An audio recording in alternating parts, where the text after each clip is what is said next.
আমাদেরকে নাড়িয়ে দিয়েছে গোটা পৃথিবীতে।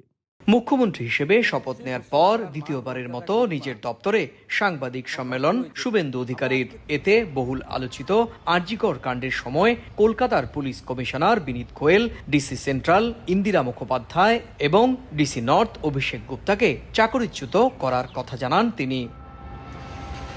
শুধু তাই নয়, এই 3 পুলিশ কর্মকর্তার সঙ্গে তৎকালীন মুখ্যমন্ত্রী সহ অন্য কোনো মন্ত্রীর কথা হয়েছিল কিনা তাদের ফোন আলাপ, হোয়াটসঅ্যাপ চ্যাট এবং বার্তালাপ খতিয়ে দেখা হচ্ছে বলেও জানান মুখ্যমন্ত্রী শুভেন্দু অধিকারী। 3 জনকে আমরা আজকে সাসপেন্ড করলাম এবং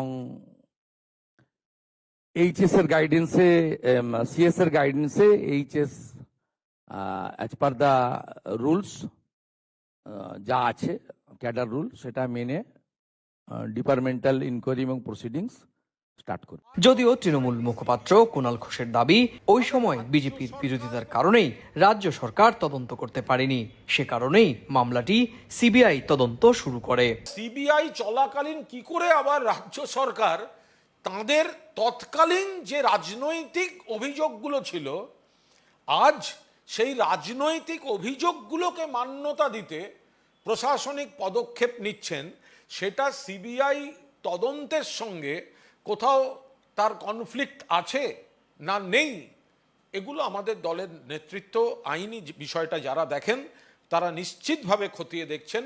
এদিকে কালীঘাটে নিজের বাসভবনে শুক্রবার বিকেলে দলের বিপর্যয়ের কারণ খুঁজতে হেরে যাওয়া প্রার্থীদের নিয়ে জরুরি বৈঠক করেন সাবেক মুখ্যমন্ত্রী মমতা বন্দ্যোপাধ্যায়।